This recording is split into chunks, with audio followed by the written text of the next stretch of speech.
This is the Humanist Report with Mike Figueredo. The Humanist Report podcast is funded by viewers like you through Patreon and PayPal. To support the show, visit patreon.com/Humanist Report or become a member at humanistreport.com. Now, enjoy the show. Welcome to the Humanist Report podcast. My name is Mike Figueredo, and this is the 122nd edition of the program. Today is December 7th, and before we get into the show, I want to take a moment to thank all of our newest Patreon and PayPal signups this week. So we have quite a bit of people to thank. I want to start with Anders Danielson, Andrew Bayerl, Ben Adam Johnson, Brian Mead, Brian Gonzalez, Captain Jinglepants, Dora Elizabeth Luna Rivera, Faye Adelstein, Faraz Akbar, General Boo, James Chandler, Jerry Watch, John Chase, Jose Galdomez, Joy Choden, Keith Williams, Kimberly Bensel, Kachartinist, Kyle Panic, Lorenzo Moog, Marcel David, Mark Tatu, Mary Glaros, Nicholas James Reeves, Roy D. Thompson, Roy Eugene, Shakti Sivaramakrishnan, The Juice Media, and Trey Palmer. So thank you so much to all of these kind individuals. If you'd also like to support the show, you could visit humanistreport.com/support or check out patreon.com/Humanist Report. So on today's episode, we will continue our ongoing discussion about net neutrality. But first up on the program, we'll discuss the details of the GOP's tax scam that will most likely be codified into law in the coming weeks. Also in this episode, Bernie Sanders actually got some Republicans to admit that they'll be cutting Social Security, or attempting to at least, in order to fund tax cuts for the rich. And on the subject of Republican scumbags, we'll also talk about how they decided to fully embrace Roy Moore from Alabama after all. And when it comes to net neutrality, we'll discuss how Ajit Pai is asserting that he refuses to back down, and we'll talk about why he's blaming celebrities for backlash to his plan. He also essentially gave net neutrality activists the middle finger this week. Also, Ted Cruz came to Ajit Pai's defense, as well as another Republican FCC commissioner, Brendan Carr, who decided to lie through his teeth on CBS News. And finally, in this episode, I'll give you an update to the congressional race we've been following in the 4th District of Nevada between Representative Ruben Kihuen and Amy Vilela. So all of these topics will be discussed in today's episode. We've got a lot to talk about, so let's go ahead and jump right in. Enjoy the show.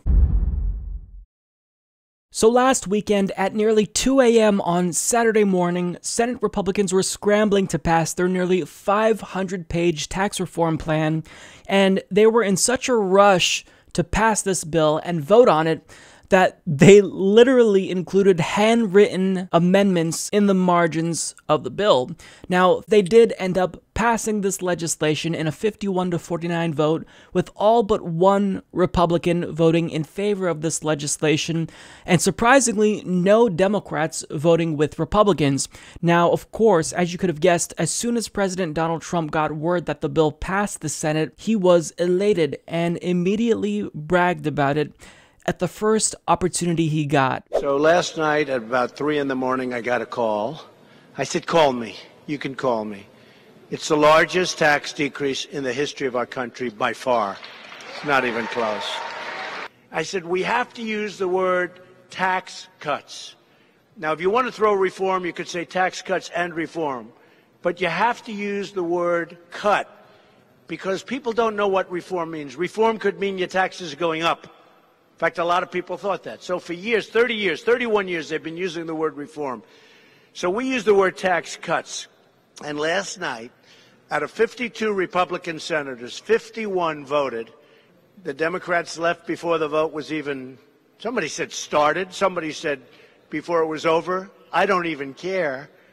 but we got no Democrat help, and I think that's going to cost them very big in the election. Actually, they didn't just vote on tax cuts specifically for the wealthy, but they also voted to increase taxes on most Americans. That includes the middle and lower classes.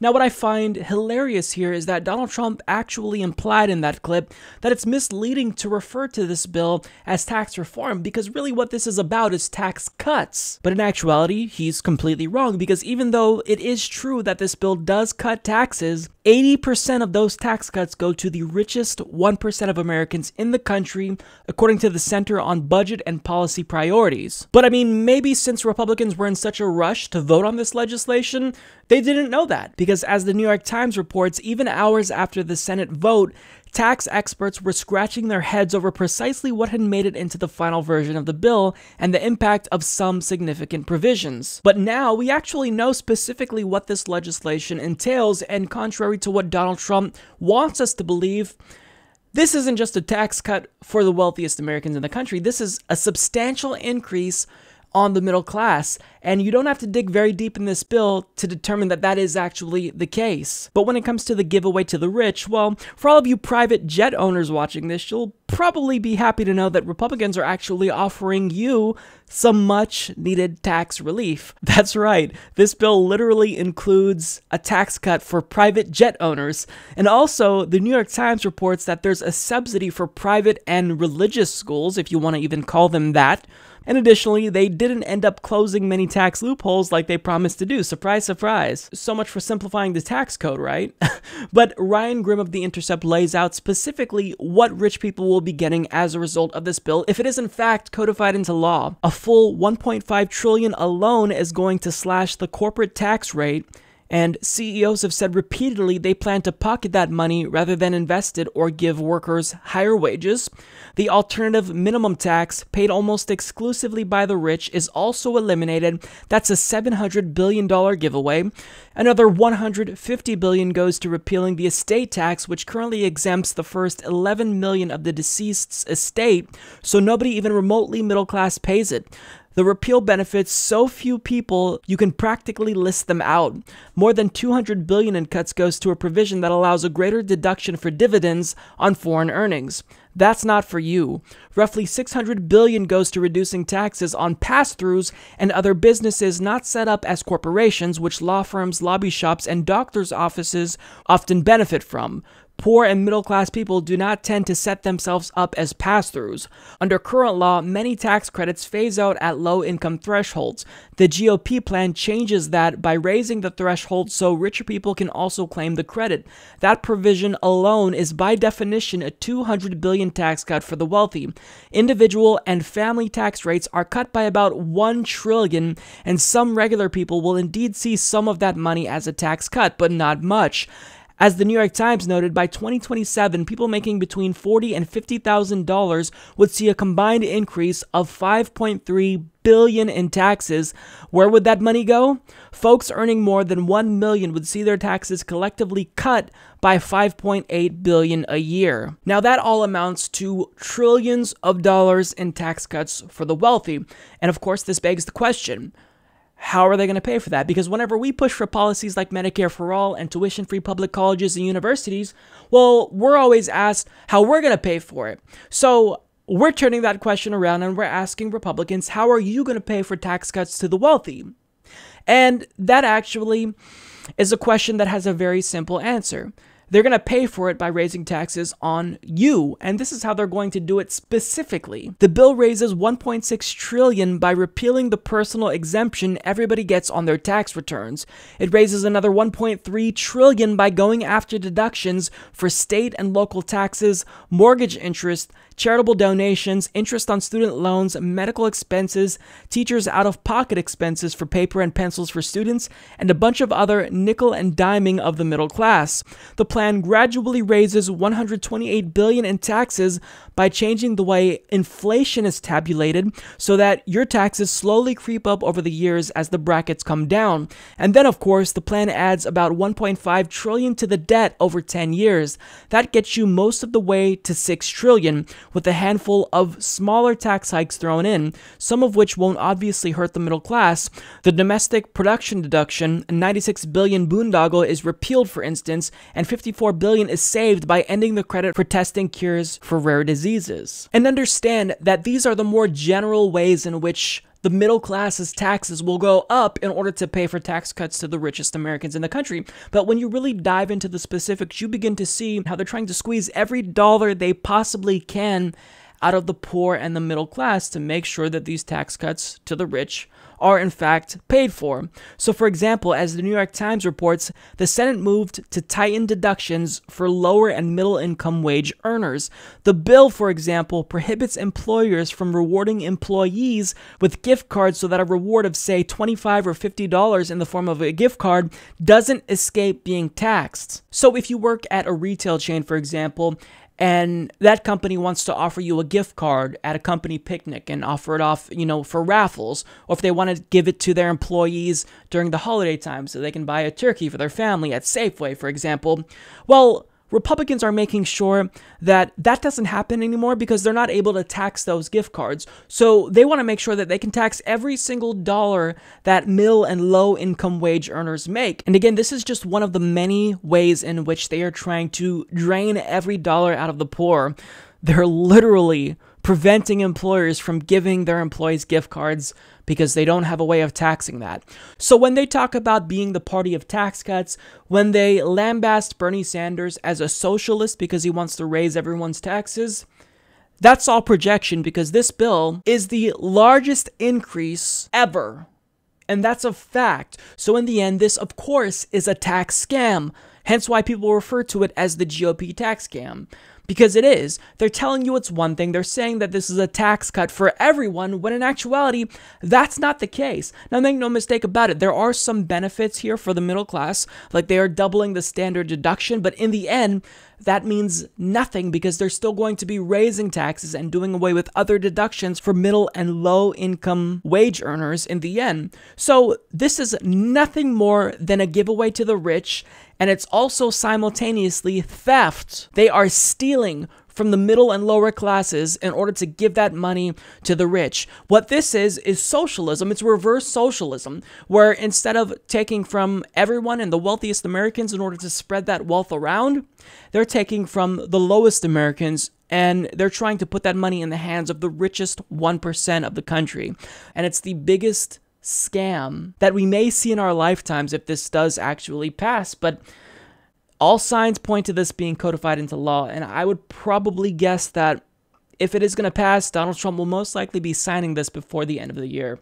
So we're all going to be hurting because they want to give more tax breaks to their donors. That's what this is about, taking from the poor and giving it to the rich, the people in the country that already have everything. That's what this party is about. That's who they represent. They don't care about you. They only care about appeasing the rich in this country who also happen to be their donors.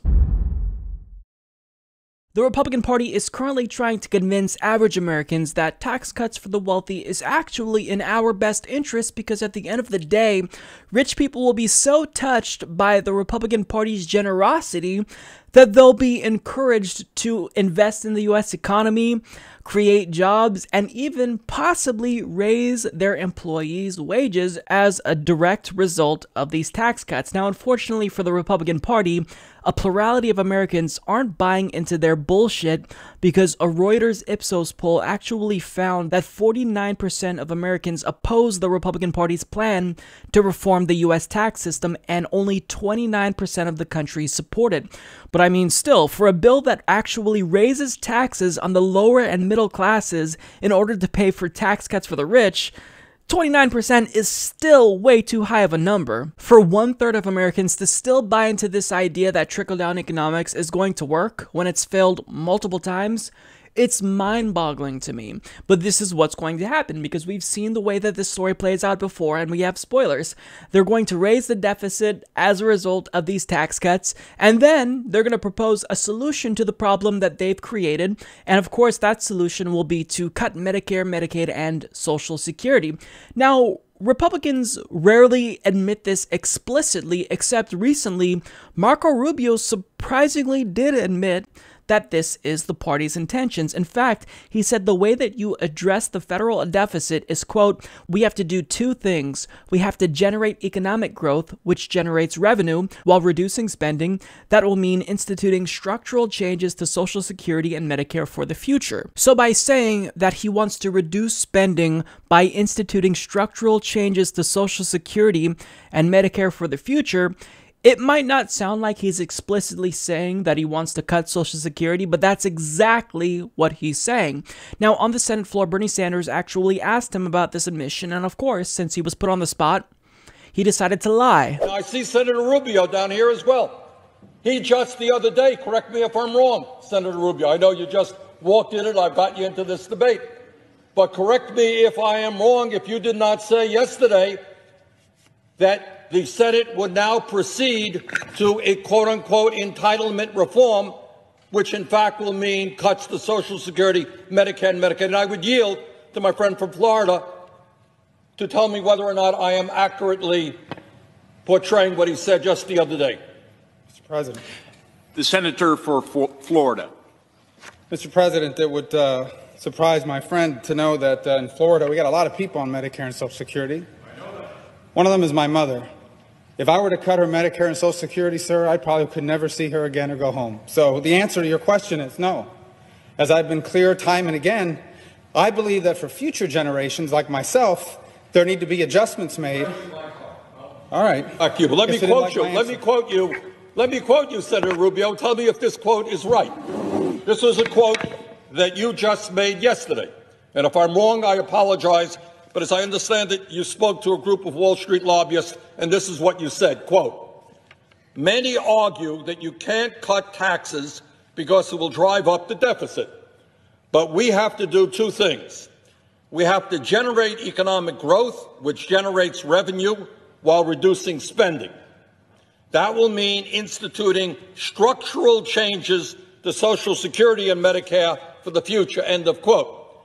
Now, let me help define what my Republican colleagues mean when they talk about structural changes to Social Security and Medicare. It will mean that at a time when senior citizens are splitting their pills in half, Republicans will go forward with massive cuts to Medicare. Now, maybe their idea will be to raise the retirement age to 70, forcing older workers in terms of Social Security to work more before they can get their benefits. Maybe it will be privatizing Medicare and giving people a voucher. When my Republican friends talk about saving Social Security and Medicare, what they are talking about is cutting it. Are you not convinced, Bernie? I mean, why would Marco Rubio want to cut Social Security when his mom is on Social Security? And she would clearly be outraged at the fact that her own son voted to cut a program that she benefits from. Well, when masters of doublespeak like Marco Rubio talk about cutting programs like Social Security, you have to realize that they're not actually saying that they want to cut Social Security for the people currently benefiting from it right now, because of course, a lot of their constituents are older and they do rely on programs like Social Security and Medicare.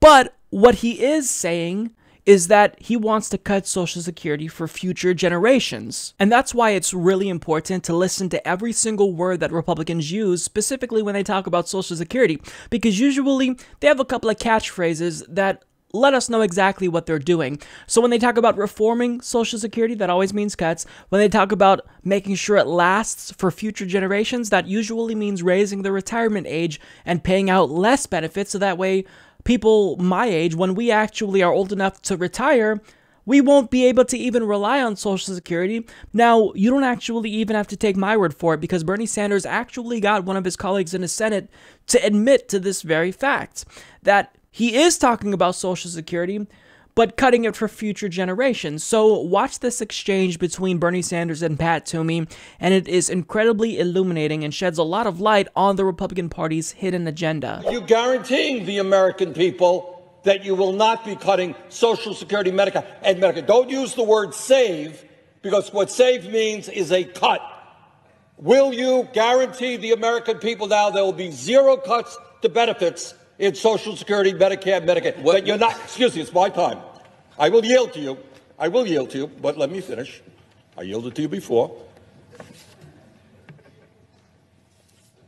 Will you guarantee the people of this country that after this bill passes, you will not come back, raise the retirement age, voucherize Medicare, raise the retirement age to Medicare, cut cost of living increases by instituting a so-called chained CPI? Do I have your word on that? So I have to disappoint the senator from Vermont by informing him that there is no secret plan to do any of the above. We are not in some process to spring something. If we wanted to make these changes in Medicare and Medicaid, this would be the vehicle, because we have reconciliation protection to do it. You know, let me just be very clear. I'm happy to hear this. Do I have your word now that you, as a senator, I know you can't speak for everybody, that you, as a senator, after this bill is passed, and I suspect it will be, you will not support any cuts to Social Security, Medicare, and Medicaid? Do I have that word from you? I am not going to support any cuts to people who are on the program and need those benefits. There it is. But I want this program to survive. I'm going to acknowledge that we need this program for the next generation, too. He just let the cat out of the box, or whatever the phrase is. He just told you he's going to cut Social Security. That's it, my friends. He will not cut it, what he just said, he will not cut it for people who are on Social Security right now. I hear that. But if you are 50 years of age, or you are 55 years of age, they just told you, my friend from Pennsylvania just told you, they may go forward to raise the retirement age, they may cut your cost of living adjustment. That is what he just said. So there is a plan, and that is exactly what they intend to do. And that's why I hope that we can get strong support for this amendment that will require a 2/3 vote to prevent any cuts to Social Security, Medicare, and Medicaid. And with that, Mr. President, I would yield. That is how you play politics.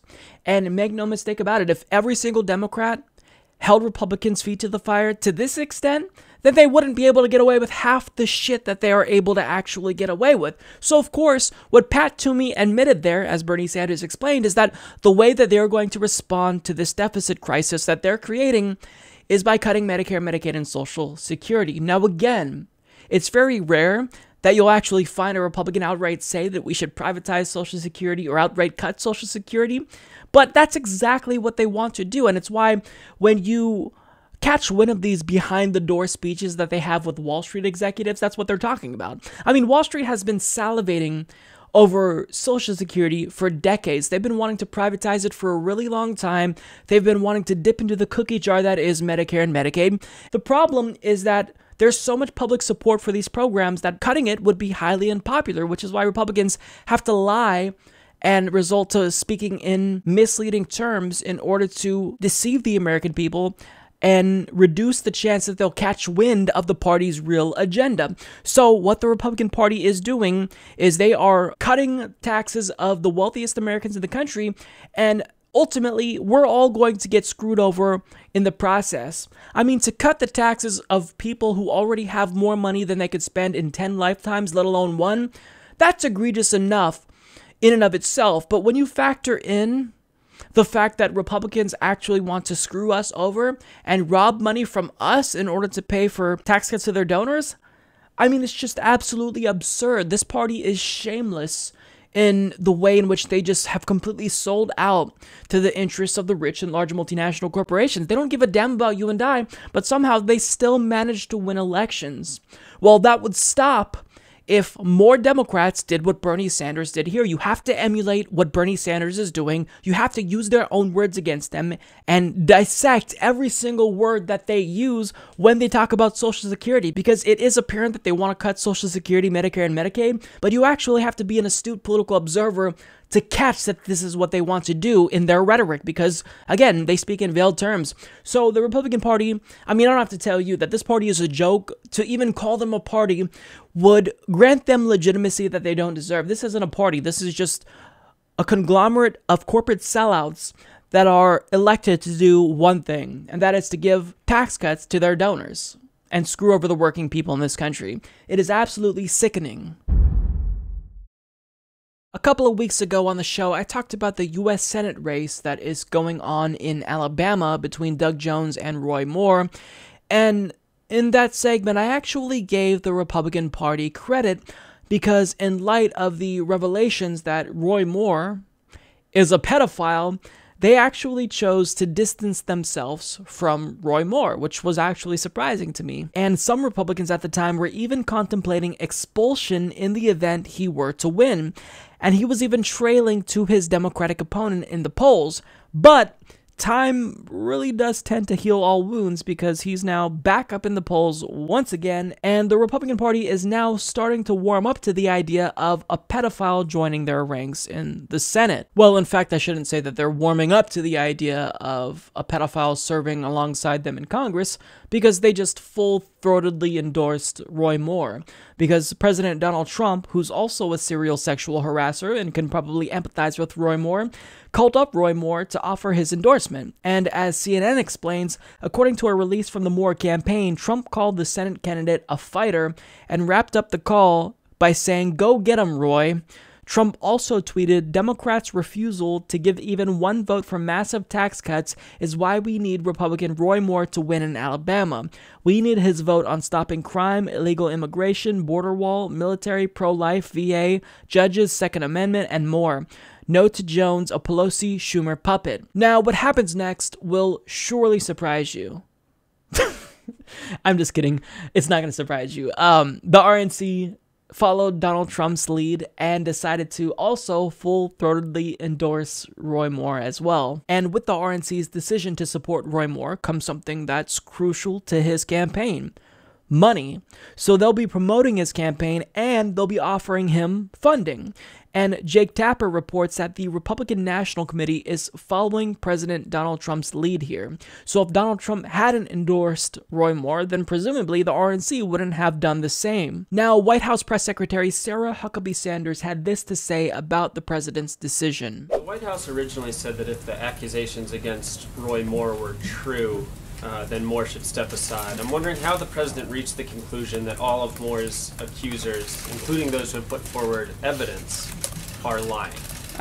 Didn't say they were lying. The president's position hasn't changed, still finds those concerning. But as we've also said, the president feels that he would rather have a person that supports his agenda versus somebody who opposes his agenda every step of the way. And until the rest of that process plays out, you have a choice between two individuals, and the president's chosen to support Moore. Even if that person who would support his agenda has done what Roy Moore's accusers have said he's done? Again, we've said that the allegations are concerning, and if true, he should step aside, but we don't have a way to validate that, and that's something for the people of Alabama to decide. I just want to clarify here then, is it the White House's position then, sort of formally here, that it is worse to have a Democrat in that Senate seat than somebody who is accused of sexually abusing a teen girl? Look, as I said, we find the allegations to be troubling. And why did the president endorse?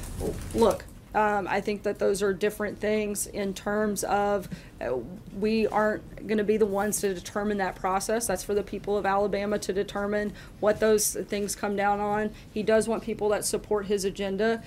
He's not going to obviously support a Democrat. There you have it. The White House is pretty much saying, without explicitly saying it, that they'd rather have a pedophile in the Senate than a Democrat.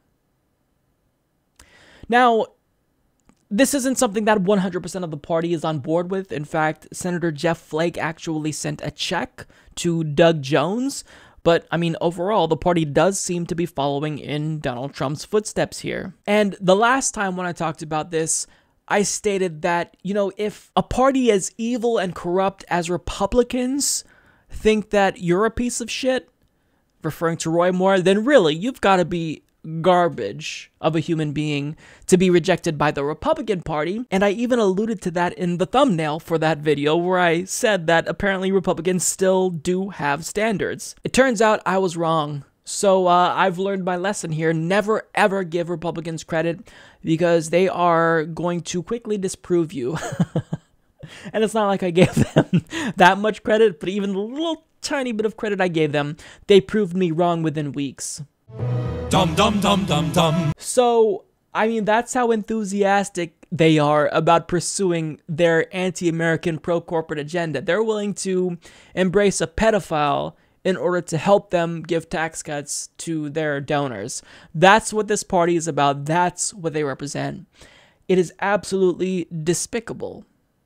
They have zero standards. I mean, what's next? So they're accepting a pedophile. Are they going to accept someone who does bestiality? Are they going to accept convicted criminals, maybe? I mean, who knows? Will they accept a murderer? Their standards are so low that nothing would surprise me at this point. Nothing. So this is one of two parties we have in this country, and to even refer to them as a party is a misnomer because they're not really even a party. They're just a collective of corporate sellouts who have no sense of morality. They are driven by their desire to do what their donors want them to do so they can keep their job in Congress. That's it. That's all this is about. This party is a joke. And again, I shouldn't call them a party because they're not. And again, one of two options for main political parties we have in this country. Welcome to modern day America in 2017. We have a party that is extreme as they can possibly get, who currently controls all three branches of government and a majority of state legislatures across the country and hold seats in governor's offices, a majority of those too. Unbelievable. So on last week's show, I highlighted instances of media bias when it comes to net neutrality, specifically with regard to Fox News, and how they not only gave Ajit Pai a platform to lie to the American people, but how they actually helped him lie to the American people. And of course, this week, his media tour continued, and the coverage of net neutrality overall didn't actually improve, with one shining exception, surprisingly being Joy-Ann Reid, who did a relatively good job talking about the issue. But I mean, aside from that outlier, almost any other conversation about net neutrality that took place in the mainstream media ranged from poor to just downright terrible. And of course, when it comes to segments about net neutrality, the worst of the worst always featured Ajit Pai, because he's really good at obfuscating the truth. And if you don't know about net neutrality and you only listen to what Ajit Pai has to say, then I think you might be persuaded by his bullshit. But the fact of the matter is that he is lying through his teeth. And by far the worst segment about net neutrality I saw all week was on an MSNBC show called The Hugh Hewitt Show. And before we even get into the substance of what Ajit Pai said, I can't help but wonder, is Ajit Pai even human? He acts like a robot.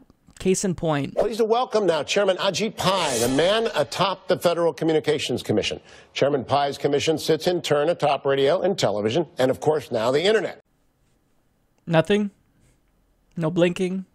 Nothing? That is not normal. That's very weird. But what's even more weird than Ajit Pai's robotic demeanor is his unwillingness to listen to the American people, because during this interview, he made it very clear that he's not backing down, and basically there's nothing that we can say to him that will change his mind. You have an open mind on net neutrality. Could someone persuade you to keep the rule as this order hearing goes forward? Well, looking at the record as we did, we had an unprecedented amount of input. We've come to the conclusion that the right approach was the Clinton free market approach from the 1990s all the way. You're not changing. I'm not going to change at this point. If there are certain tweaks that people want to talk about in terms of the free market approach, I'm open to that. But at the end of the day, I think that the comments from everybody from Ben Thompson to other edge providers to the other folks who've submitted unedited comments in the record, I think have persuaded us that we're on the right track. Okay. We've had an unprecedented amount of input, but we've come to the conclusion that we don't give a shit about it.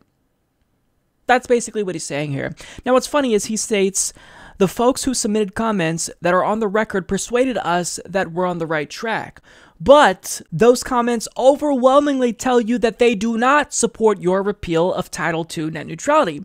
But the way that he's able to pretend to be on the side of the now more than 23 million comments submitted to the FCC is by alleging that in those comments from people that claim to support a free and open internet, well, they're actually in agreement with him because he also supports a free and open internet. What I'm focused on is making sure that we have a free and open internet for the entire internet economy. So when you submit comments to the FCC saying that you support a free and open internet, well, then he's saying, okay, great, we agree.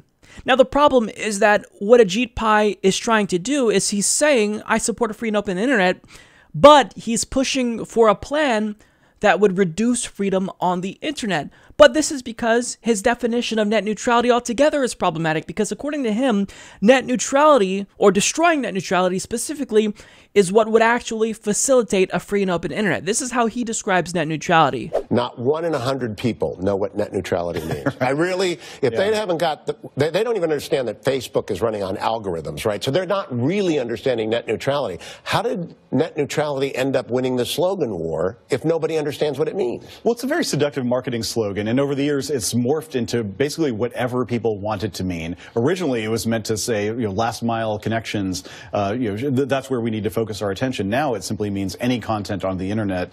Should it be regulated or should it not be? And so that's one of the reasons why I've tried to focus on the facts. And if you look at the detailed order that we've made public for the first time ever, well before the FCC's vote, we go into painstaking detail as to what it is that a free and open internet means and why our proposed framework, President Clinton's framework, is the right one for that internet. So that clip is actually pretty telling, because he states here that the term net neutrality morphed into whatever people want it to mean, and that is nothing more than projection, because certainly he's tried to redefine what net neutrality means, but it's always carried the same meaning for people who support net neutrality. It just means that internet service providers treat all web traffic equally. It's not a very complicated principle, but because of all of the propaganda that's being pushed by companies who are lobbying to kill net neutrality and corporate shills like Ajit Pai who keep spewing misinformation in order to deceive Americans, well, they've successfully made the subject more complex and convoluted than it really is.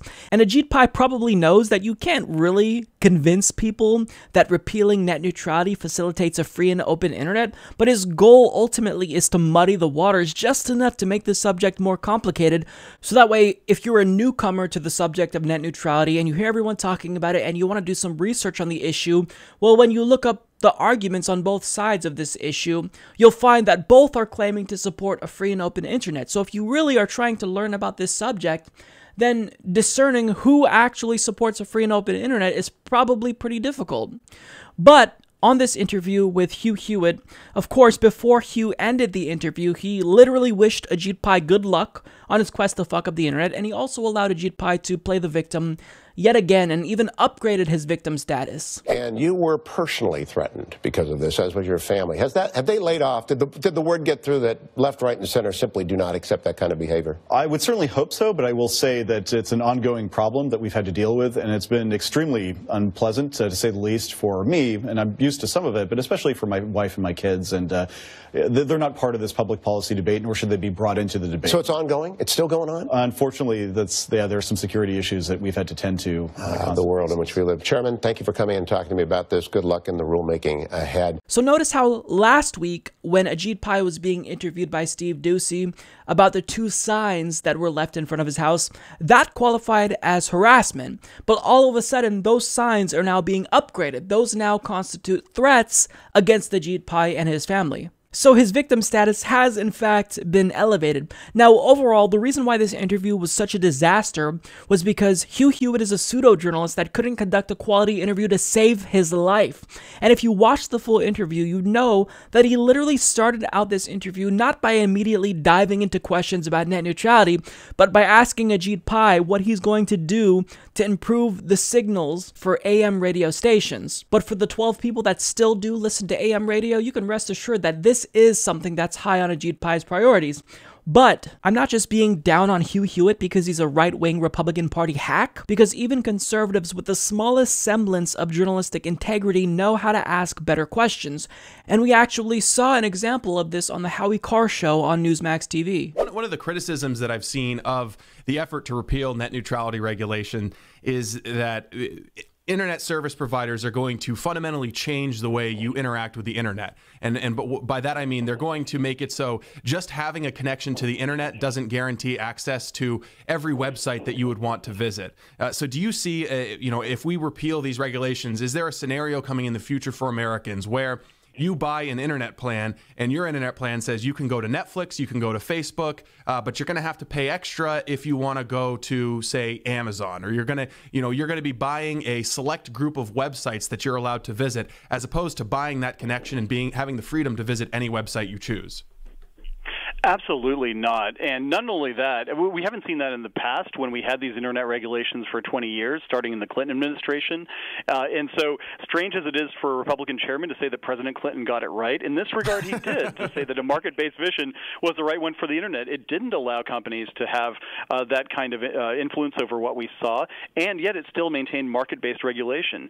Secondly, if you look at where the threats are coming to that sort of thing, it's not coming from internet service providers. It's coming from different companies who might not like the content that's carried on their networks, and they simply censor them. And that, at least, I think, is something that people need to be worried about, not the FCC's regulations being the only thing standing between us and a free market of online expression.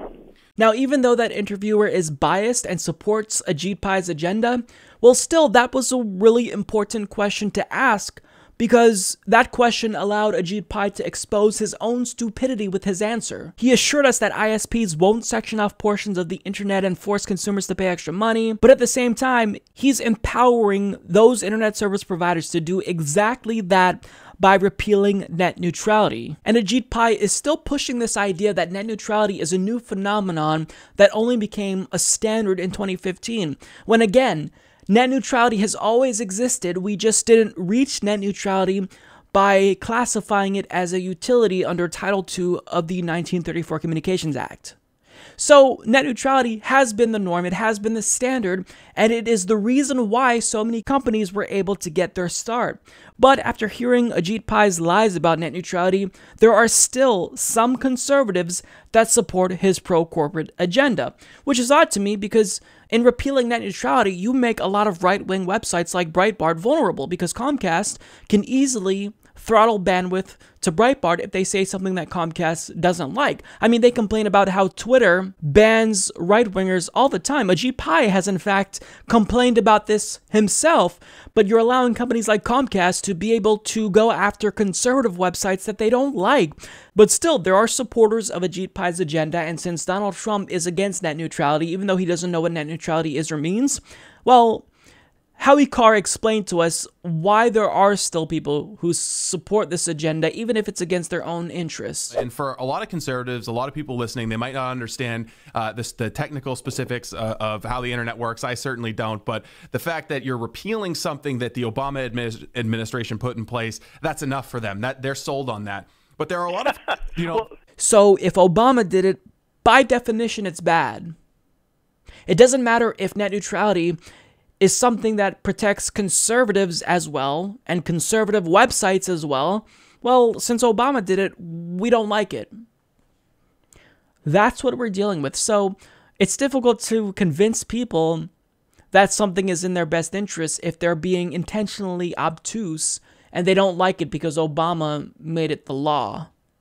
Well, first of all, the only reason why Obama's FCC chairman Tom Wheeler decided to codify net neutrality into law was because we twisted his arm and we forced him to do that.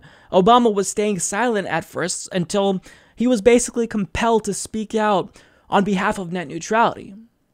So, I mean, Ajit Pai, in constantly appearing on these news shows, he's really doing a lot to spread misinformation about net neutrality. And what's interesting is that he refuses to go on any show that's even remotely left-leaning. So, for example, Joy Reid, who, again, did a surprisingly good job on net neutrality, invited Ajit Pai on the show, and he declined. He will only go on right-wing or on shows with right-wing hosts, which is pretty telling because he doesn't want his ideas to be challenged, when if you are confident in what you believe in, then you're not worried about being challenged because you know the truth is on your side. But Ajit Pai is smart. He knows that he's lying through his goddamn teeth, which is why he doesn't want his ideas to be challenged, and he's going on as many right-wing shows as he possibly can because, you know, time is ticking. He's going to repeal net neutrality in a couple of weeks, actually in 1 week now, and he wants to make sure that he has as many Americans on his side as possible because he knows that there's going to be a lot of backlash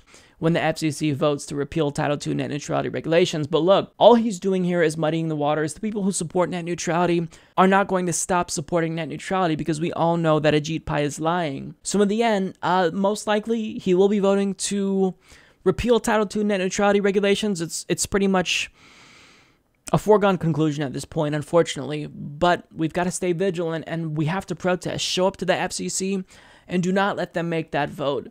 Protest, occupy the FCC. We've got to do what we can. Go to VerizonProtest.com. Protest in front of a Verizon store to make your voice heard. We have to do what we can. We have to make more noise about this issue because he hears us, but he just doesn't care, which is really disheartening. So anytime a government agency like the FCC proposes sweeping regulatory changes, they're supposed to propose these new rules and then they will send that off to the public and allow them a couple of months to comment on these new changes. And this is exactly what the FCC did when it came to net neutrality. But even though it's clearly the case that this comment process has been compromised and there's a lot of fake comments that fraudulently used people's identities without their permission, Ajit Pai nonetheless is still pushing through this vote to repeal net neutrality as soon as he possibly can, which prompted a lot of people to call for a delay in this vote. Now, we all know that his quest to repeal net neutrality is contingent on his loyalty to his former employer, Verizon. And let me remind you that Verizon is literally the biggest spender when it comes to anti-net neutrality lobbying. And when Ajit Pai leaves the FCC, he'll most likely get his old job back with a huge hiring bonus. And we have good reason to believe that this is actually the case, since he's still shilling for them, and he literally just gave a keynote address at Verizon's headquarters in Washington, D.C. just 1 week before he's going to be voting to kill net neutrality. And if you're wondering what he said to them, well, you'll have to keep wondering because that speech is secret. The transcript is not made public. So the reason why I'm telling you about all of this is to establish the fact that Ajit Pai is a shill for Verizon, his former employer. He's still clearly loyal to them, which is why he's trying to push this vote through as fast as he possibly can. But since he's rapidly taking the country and the internet in an entirely different direction so quickly, there's been a number of Democratic senators who called on him to pump the brakes. In fact, a number of consumer advocacy groups, along with the city of New York, actually sent him a letter essentially urging him to stop what he's doing and at least temporarily delay the vote. Now, I do support a delay in the vote, obviously, but the fact is that there should not be a vote, period, to repeal net neutrality because the overwhelming majority of the American people don't want him to repeal net neutrality. So he should listen to us. Since he is an unelected bureaucrat, he shouldn't make sweeping decisions that the overwhelming majority of the population don't support. But he's going to do it anyway, and we have to remember this is a rogue FCC chairman who is pursuing this agenda specifically at the behest of internet service providers. But this is how he responded when he received that letter. This is a statement that his office issued, quote, "This is just evidence that supporters of heavy-handed internet regulations are becoming more desperate by the day as their effort to defeat Chairman Pai's plan to restore internet freedom has stalled. The vote will proceed as scheduled on December 14th. In other words, if you care about net neutrality and you're one of the people who thinks I should delay this vote, you can go fuck yourself because I will be voting to kill net neutrality on December 14th, whether you like it or not." This is absolutely unbelievable. When I say that he's gone rogue, he has certainly gone rogue. He's made it clear that he does not represent the American people. He only represents the broadband industry. And this proves it. He's still giving speeches to Verizon. He's using their talking points. He has insisted that he refuses to back down no matter what we say. His office explicitly stated that public opinion on net neutrality will not influence him to change his mind. In fact, it'll have no bearing on his vote come December 14th. This is an individual that already decided, and probably decided from the moment he was sworn in, that he is not going to rest until net neutrality is dead. So at this point, this vote is going to be taking place on December 14th, and he just gave us the finger. He told us exactly what we didn't want to hear.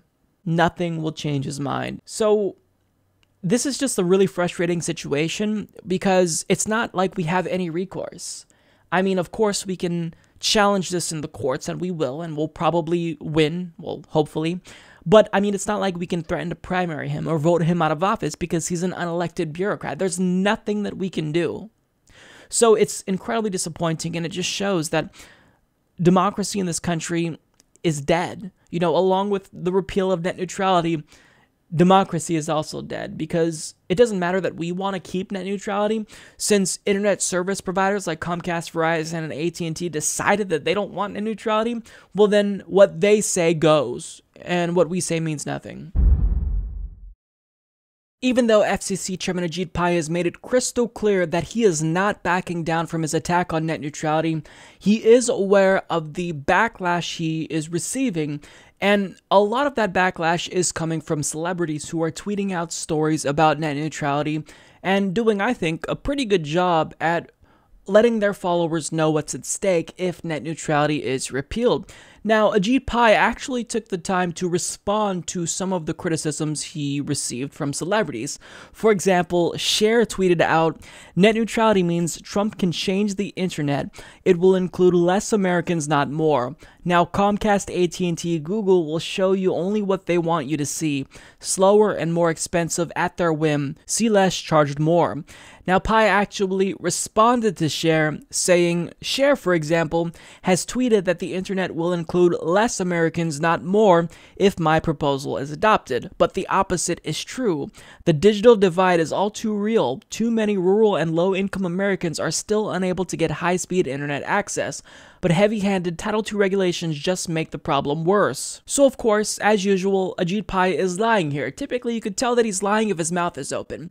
So net neutrality has nothing to do with internet access in rural areas. And in fact, if he cared so much about low-income people, he wouldn't be removing subsidies that make it easier for them to gain access to the internet. But another implication, an argument that he's been making is that, well, the problem with net neutrality and these heavy-handed regulations is that they stifle investment, and these internet service providers aren't able to invest because of net neutrality, when that's not true. Investment is actually up. It's increasing, and it has increased by 5% overall since these new rules were codified in 2015. Now, investment isn't increasing because these new rules were adopted, but these new rules certainly are not stifling investment, which is what he wants you to think. And of course, the death of net neutrality does mean that less Americans will have access to the internet.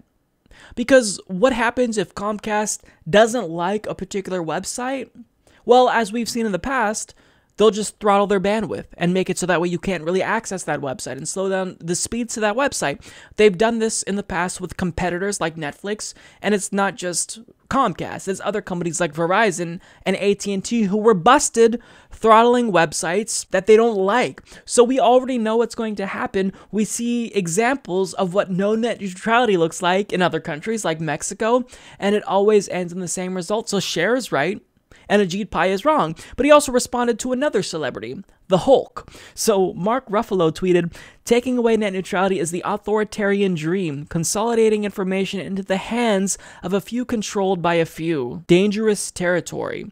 Now, Pai responded by saying these comments are absurd.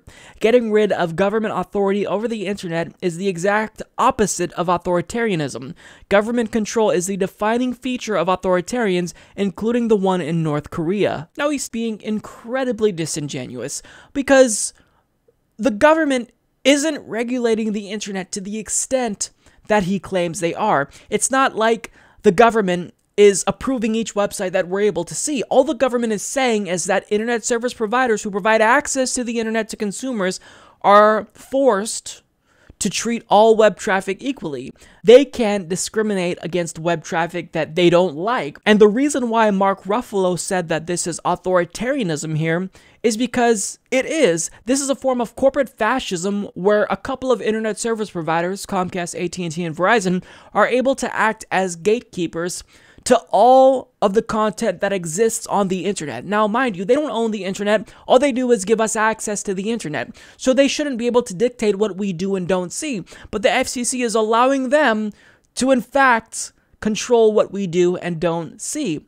So that's why Mark Ruffalo said this is authoritarianism. This is a form of corporate fascism, which of course is authoritarianism. So Ajit Pai is being incredibly deceptive here again, but there's another celebrity that he responded to, Alyssa Milano. She stated, "I know, we faced a lot of issues threatening our democracy in the last year, but honestly, the FCC and Ajit Pai's dismantling of net neutrality is one of the biggest. This is a huge deal." Now, Pai responded saying, "I'd like to see the evidence that America's democratic institutions were threatened by a Title I framework as opposed to a Title II framework during the Clinton administration, the Bush administration, and the first 6 years of the Obama administration." Well, I'd like to see evidence, Ajit, that net neutrality is stifling investment, because you continue to repeat this claim that we have to repeal net neutrality and these heavy-handed, burdensome regulations because they stifle broadband investment, and this is keeping poor people and people that live in rural areas from accessing the internet, but you haven't given us a shred of evidence to indicate that this is in fact happening. In fact, all of the evidence shows the contrary. And all of a sudden you care about evidence when you haven't provided us with any evidence to a single argument you've made thus far. So I'm glad that you suddenly seem to care about evidence, but you need to take your own advice and offer evidence yourself. Now, these weren't the only celebrities that tweeted out support for net neutrality that Ajit Pai then attacked, but the whole goal in addressing criticism from celebrities was to basically portray outrage over his attack on net neutrality as a celebrity-driven phenomenon with no real grassroots aversion to his plan. But the opposite is true. But Ajit Pai doesn't want it to just seem like celebrities are the only ones driving opposition to his plan, because he's also trying to make it seem as though companies that are prominent in Silicon Valley, like Twitter, are also attacking him. So for example, this is what he said about Twitter. "The criticism of this plan comes from more than just Hollywood. I'm also well aware that some in Silicon Valley have criticized it. Twitter, for example, has said that it strongly opposes it and will continue to fight for an open internet which is indispensable to free expression, consumer choice, and innovation." Look, this begs the question, why is Ajit Pai doing this? Why is he highlighting criticism that he is receiving from celebrities and Silicon Valley? Well, this is what he wants to do. By bringing awareness to how powerful elites in Hollywood are against him, quote, powerful elites, mind you, he's trying to promote this as a David versus Goliath situation where he's going up against the powerful forces of Hollywood and Twitter in order to fight for a free and open internet, when the complete opposite is actually true, because his attack on net neutrality is being done with the backing of the most powerful companies in the country, like Comcast, Verizon, AT&T. These are companies that have monopolies and control our access to the internet. So by making it seem as though he's really the one who is the little guy who's taking on the big guy, well then that might make some people who don't really know about net neutrality feel sympathetic towards Ajit Pai. But that's not what's happening at all. Really, the ones who are pulling all the strings are these large internet service providers, and they have Ajit Pai by the balls. They're making sure that anything they want gets included in this plan. So for example, Ajit Pai listened to them when they asked him to include a provision in his repeal plan to block states from passing their own net neutrality laws, because as you probably would have expected, once he repeals net neutrality nationally, states would now come to the rescue and pass their own net neutrality laws as a result of that. But in his plan, he literally included a provision that blocks states from doing just that. And he included this in his plan just weeks after internet service providers like Comcast and Verizon told him to include it. So they're the ones pulling all the strings. Ajit Pai is not the little guy taking on the big Hollywood elites. This isn't David versus Goliath. And if it is, you're Goliath. We're David. So Ajit Pai, I mean, this just shows how he is doing everything he can. He's pulling out all the tricks in his book to paint himself as the victim, as the one who's really fighting for the noble cause, when in actuality the opposite is true. He's the bad guy. He wants to destroy the internet, and all these celebrities and websites like Twitter are doing is shining light on what he's doing at the behest of internet service providers. Brendan Carr is another Republican FCC commissioner that will be voting to repeal Title II net neutrality regulations on December 14th. And he was on CBS New York to talk about net neutrality recently. And throughout the course of this interview, you're going to learn that this is an individual that doesn't care at all about facts. So first of all, one of the biggest arguments that the FCC has used to justify the repeal of net neutrality is that it stifles investment. But proponents of net neutrality like myself have pointed out that that's not actually the case. In fact, investment actually increased since these new rules were adopted. Now, when the CBS reporter tells him about this fact, watch how he blatantly disregards everything she has to say about investment. Well, the primary argument put forth by the FCC for repealing net neutrality has been a decline in broadband investment since the rules were put in place. Yet, in its first quarterly report of the year, Comcast claimed it increased its investment in broadband deployment by over 10%. AT&T says it will expand its fiber network from nearly 4 million homes to 12.5 million homes by 2019. So if these rules are stifling telecoms, then how does the Commission account for these increases? Yeah, it's a good question. There's actually two issues here. One is there's a pure legal question, which is internet access service a Title I service under the Communications Act or a Title II service? That legal determination is sort of different from these policy debates and from the debates about investment. But once you move into the investment, I think we have seen really negative impacts from our 2-year detour into Title II regulation. The studies that we point to in our document show a significant decline in investment by ISPs. We have affidavits from dozens of smaller broadband providers that specifically talk about the new deployments that they were going to do that they pulled back on because of Title II. And we walk through some examples of innovative new services that ISPs have kept on the shelf as a result of Title II. A lot of studies that look at sort of the increased investment that they claim, they take into account investments made in Mexico or investments made in services that are not Title II services. So I think the studies that we're looking at show a decrease in investment, and that's a problem when you talk about needing to get more investment to get more broadband, more competition to more consumers. So notice how when he was initially asked that question, the first thing he tried to do is change the subject. He started talking about, oh, well, this is a legal question. Right, we're not asking you about the legal question, we're asking you about the argument that you and Ajit Pai keep using to justify the repeal of net neutrality. You're saying that this has to be repealed because it stifles investment, but I'm telling you that investment increased. And he immediately tries to change the subject. But when he actually does get around to talking about what he was initially asked, he brings up biased right-wing studies that talk about how investment by ISPs actually declined when that's not true. Companies like Comcast and AT&T are obligated to give investors accurate information about investment prospects. And since companies like Comcast and AT&T have increased investment, since overall the industry by and large has increased investment by 5%, how can you still maintain that investment is being stifled here because of net neutrality? It makes no sense whatsoever, but I mean, he just brazenly rejected everything she said. He disregarded the facts and went on to parrot the same exact claim that ISPs wanted him to parrot about how Title II net neutrality regulations hurt investment, yada, yada, yada. Well, that's just factually incorrect. You're wrong. So when she's telling him that, well, you say that net neutrality hurts investment, but it's not, here are the facts, he says, no, it's actually the opposite. It has a negative impact on investment.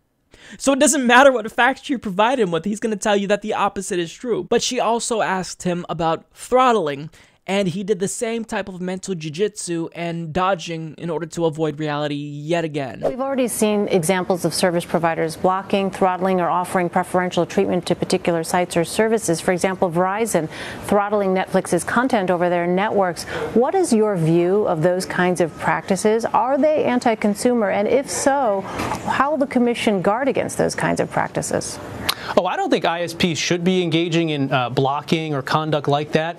But again, if you step back, the FCC's Title II rules are not the one bulwark between us and ISPs engaging in that conduct. There are other reasons why we don't see ISPs engaging in that conduct. Those other reasons are going to stay in place after the FCC's vote. Some of those have to do with the Federal Trade Commission, with federal antitrust laws, with the Sherman Act. So there's a lot of reasons why we don't see that conduct. It's not because of the FCC's Title II rules standing alone.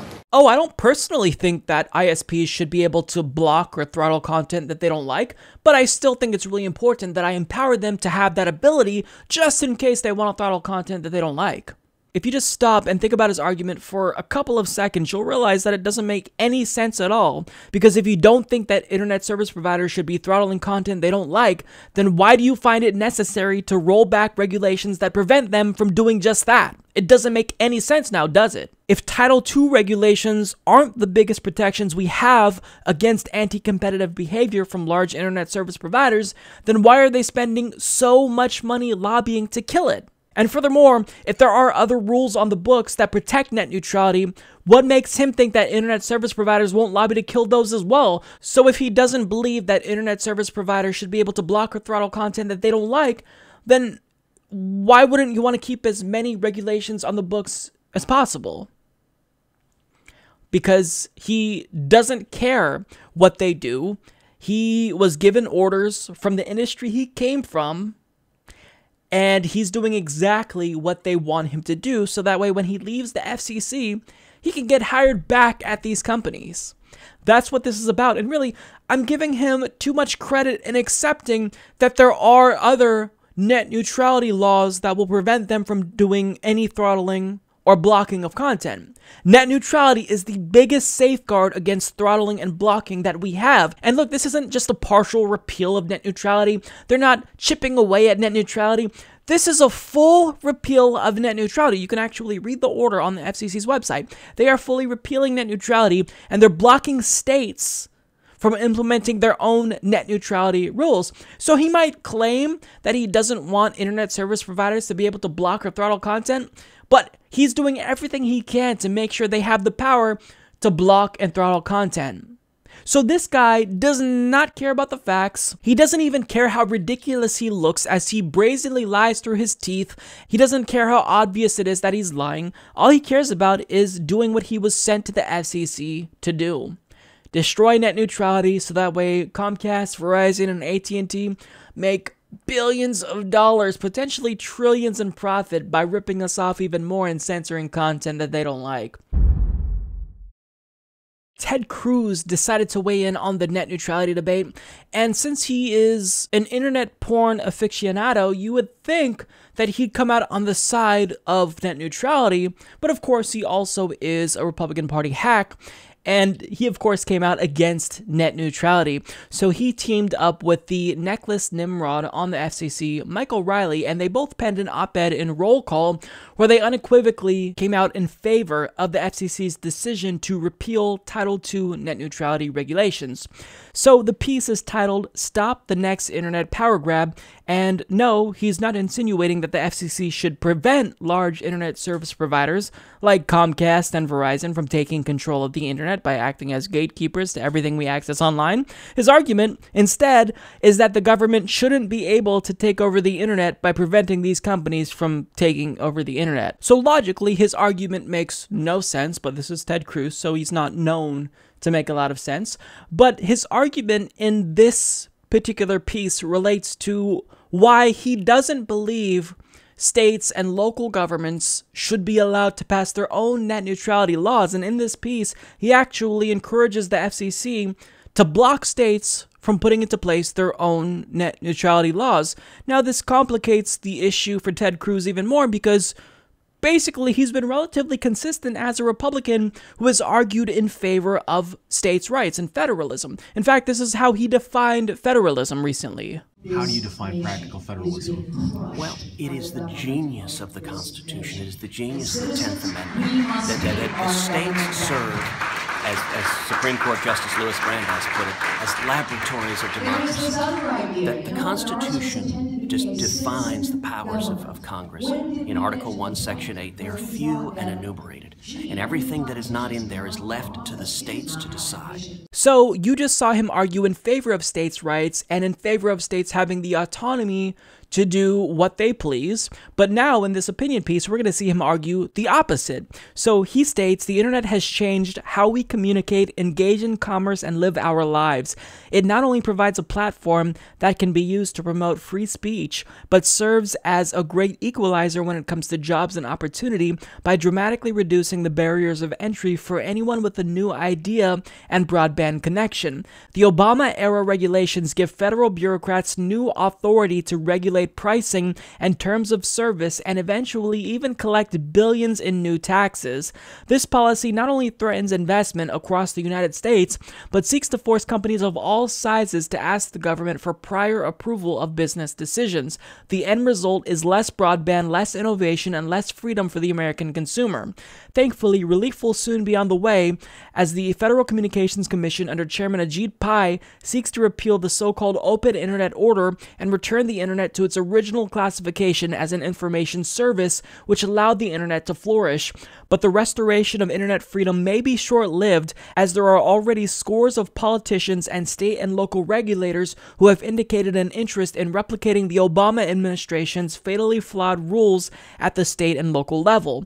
Allowing the Obama administration's dangerous policy to infest the internet through state and local government mandates serves no purpose other than to stifle America's entrepreneurial spirit, frustrate innovation, and block economic opportunity. For these reasons, it is imperative that the FCC establish a strong deregulatory federal framework for broadband regulations and preempt state and local regulations from having the opportunity to implement the next internet power grab. Except he supports the next big internet power grab. He supports these large internet service providers like Comcast, AT&T, and Verizon to be able to act as gatekeepers to the content that we see on the internet, which, you know, if you care about freedom on the internet, you should be against this, but Ted Cruz, like Ajit Pai and other FCC commissioners, are masters in doublespeak, and he's saying one thing that sounds good to all of us, but when you actually look at the policy he's supporting, well, it does the opposite of what he's insisting. So let's get to some of the specifics. He states that the Obama-era regulations give bureaucrats new authority to regulate pricing and terms of service. That's not true. And what he's talking about here in saying that they have the authority to regulate pricing in terms of service means that they are telling internet service providers that they're not allowed to impose fees on websites that they don't like. He also states that this policy threatens investment, which again is not true. Comcast increased investment by 10% in broadband infrastructure, and overall investment, when you look at the aggregate industry, is up by 5%. 9% if you exclude companies that already finished building their new broadband networks. So he's just outright lying here. Now, additionally, he says that the result of these Obama-era regulations is less freedom for the American consumer. But we can easily test out this theory in order to quickly determine that it's bullshit. Try going to any website you could think of. Try it. I've said this multiple times on the show. Try going to any website. If you're still able to access any website you want, and all websites at the same speed, then guess what? We still have freedom on the internet. They're the ones who are against freedom. They're the ones who want to change that and take freedom away from consumers by giving power to these large internet service providers. So clearly, in making these arguments, Ted Cruz has no clue what net neutrality is or what it means. But unfortunately for him, as a lover of internet porn, he's going to learn the hard way. But since I'm nice, I'll go ahead and educate Ted Cruz. Excellent. Alright, Ted, so imagine that you're trying to access pornographic content that you frequently enjoy on Pornhub, for example. But all of a sudden, when you are browsing this website, you get this message that pops up and tells you that Pornhub actually isn't included in your internet plan, and if you want to see the video that you tried to click on, you're going to have to upgrade your internet plan in order to pay for the porn package, for example. This is the exact type of scenario that could come to fruition if net neutrality is repealed. Now, I'm pretty sure that Ted Cruz knows this. The problem is that he's just a disingenuous liar.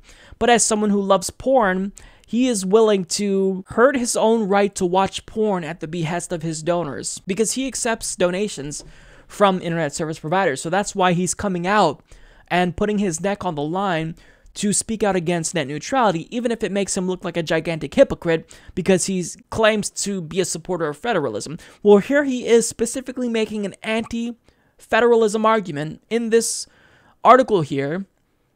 For what? Well, it's because he's a puppet. His donors in the broadband industry probably told him to write this, and so he, of course, decided to come to the rescue and do that. Well, if Ted Cruz really wants to continue watching porn as frequently as he probably does, then he should be on the side of net neutrality, not against it. But of course, it's Ted Cruz, and he is the most disingenuous, smarmy person in all of politics. So, you know, we shouldn't have ever expected anything but this from him.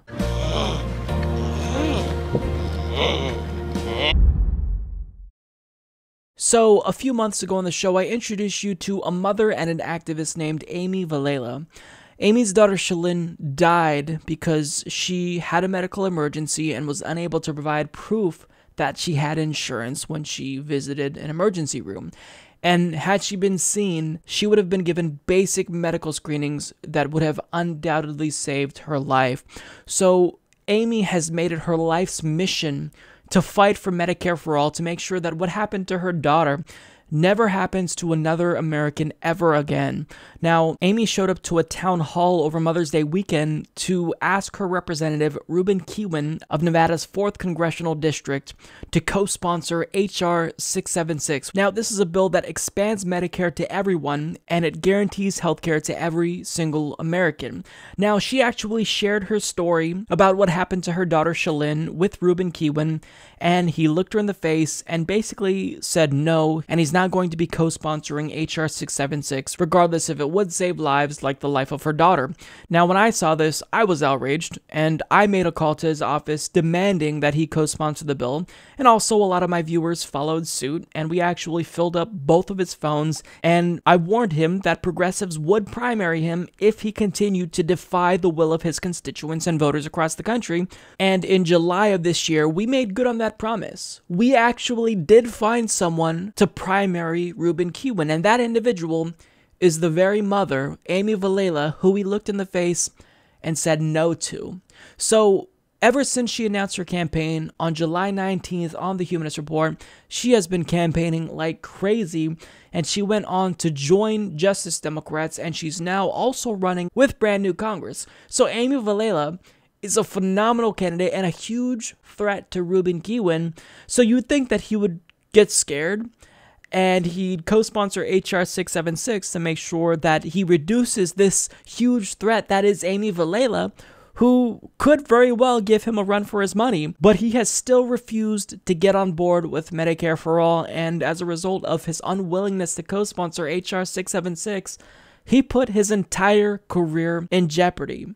But if his refusal to represent his constituents doesn't end his career, something else probably will, because in addition to him being a corrupt shill for the private insurance industry, there's reason to believe that he's also a pervert, because a bombshell story that was published in BuzzFeed News on December 4th may actually be the final nail in the coffin that is Ruben Kihuen career. So this story reports that a woman named Samantha, who served as Kiwen's finance director to his 2016 congressional campaign, came forward with allegations alleging, quote, he repeatedly harassed and made sexual advances toward her during his 2016 congressional campaign and propositioned her for dates and sex despite her repeated rejections. On 2 occasions, she says he touched her thighs without consent.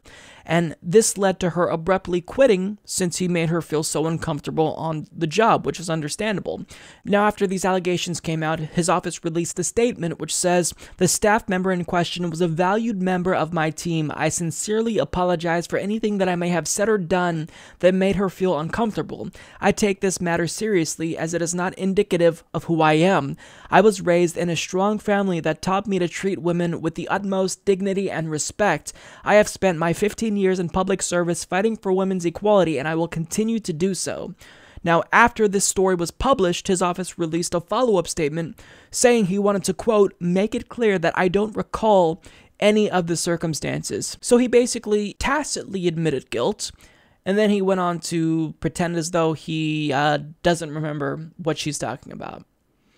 So this is an allegation that is very credible, because there are witnesses who Samantha spoke with at the time when he made these advances to her that recall when she brought this to their attention. So this is bad. And it actually got worse for Kiewin after this, because Ben Ray Luan, who is actually the chairman of the DCCC, called on Ruben Kiewin to resign. And that's not all.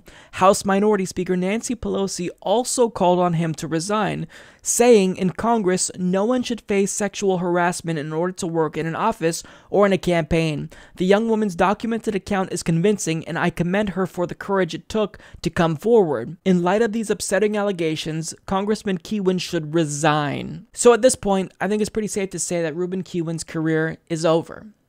But this isn't a story about Ruben Kiewin. The reason why I'm bringing this up is because I actually want to talk about Amy Vilela. Because since she's Ruben Kiewin's main primary opponent and his career is now effectively over, well, you'd think that she'd automatically become the Democratic Party's presumptive nominee in Nevada's 4th Congressional District by default. However, that's not necessarily the case, because local media is completely ignoring that she even exists, and the local Democratic Party in Nevada, who's still largely under the control of retired Senator Harry Reid, they're also trying to pretend as though Amy doesn't exist, because they don't want someone like Amy Vilela in that seat to represent that district, because she's refusing to take corporate money. She's not going to be a puppet of these corporate interests. She's actually going to represent the people. And that's a problem for a really corrupt state party that usually only tries to run corporate-friendly candidates that are willing to look out for their donors' best interests. Now, this should go without saying, but I'm not trying to capitalize on Samantha's misfortune in order to boost Amy Vilela's campaign.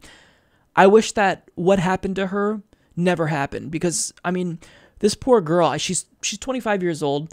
She is deciding to get into politics. She's working for a congressional campaign, and this happens to her.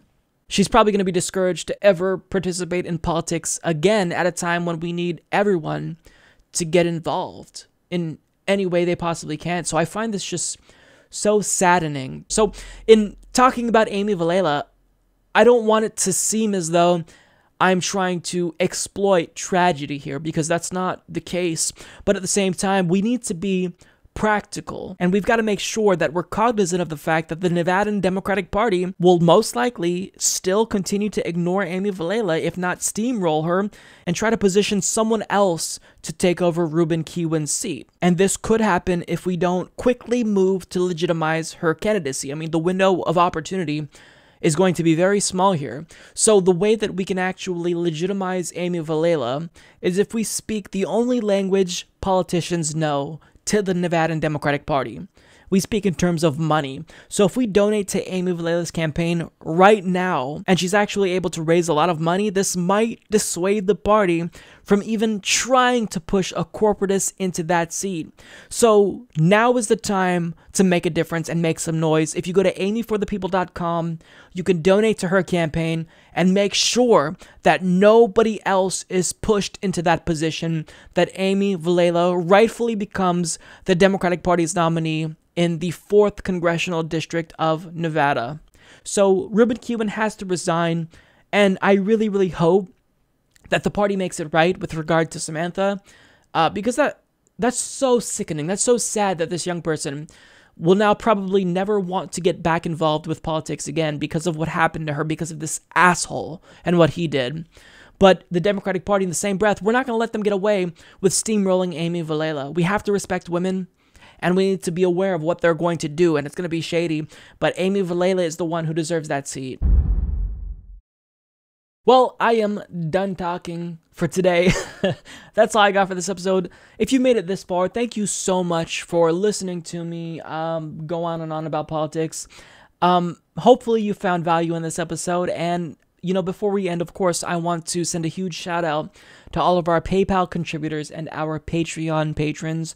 Thank you all so much for helping us to not just survive, but thrive in this anti-independent media climate we are experiencing, not just on YouTube, but on the internet in general. So thank you all so much. I will see you next week. Have a great day. Take care.